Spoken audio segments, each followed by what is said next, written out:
Uzi Kuniya was een van die eerste Japaneese Sewende-dag Adventiste predikante. Kuniya was gebore in Japan in 1872. Toe hy 20 jaar oud was hy geroep tot militêre. In die weermag word hy deur 'n vriend gelei om 'n Christen te word. Hy ontmoet ook 'n interne militêre dokter genaamd Makotaro Kawasaki. Kawasaki het die Engelse Bybelstudies bygewoon, wat deur William Calhoun Granger, die eerste amptelike Sewende-dag Adventiste sendeling na Japan, aangebied was. Kuniya was toe ook deur Kawasaki genooi om saam met hom deur hierdie studies by te woon. Kuniya het heel hartig die uitnodiging aanvaar. Hy het baie vurig die Bybel begin bestudeer en het tot die oortuiging gekom dat die Adventiste boodskap die Bybelse waarheid was en dat Jesus spoedig sal kom. Baie gou is hy in Kawasaki gedoop. Na sy doop het Kuniya baie betrokke geraak en uitreiking. Hy het op die straat begin preek, kolporteerwerk begin doen en gehelp met die redaksie van die eerste Sewende-dag Adventiste Japaneese tydskrif uitgawes.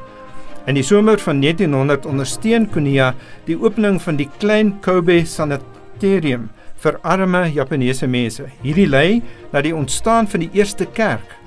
Al het die vesting van die eerste kerk 'n paar groeipyne gehad, was dit volgens Kuniya die middelpunt van die Japaneese sendingwerk.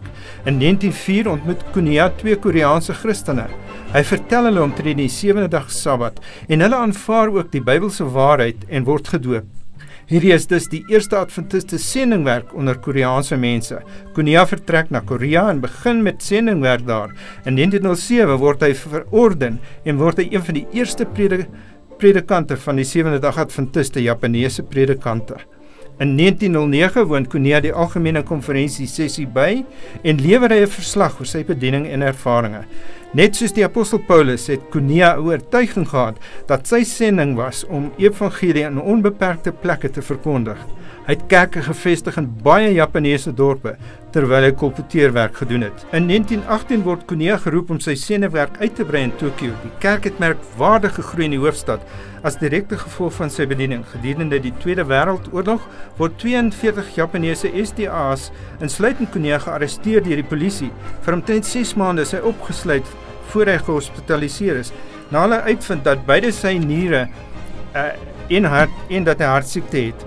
Wonderbaarlik herstel hy totaal van al sy gesondheidsprobleme. Kuniya was vrygestel van vervolging en is vrygelaat. Na die oorlog het hy dadelik begin om medegelowiges op te spoor en belangstellendes te besoek om hulle te ondersteun en aan te moedig in geloof. Leraar Hizo Kuniya sterf in 1962. Sy getrou bediening vir God het 'n standvastige basis vasgelê vir die Adventiste kerk in Japan. Besoek gerus encyclopediaadventist.org vir meer stories oor baanbrekers sendinge.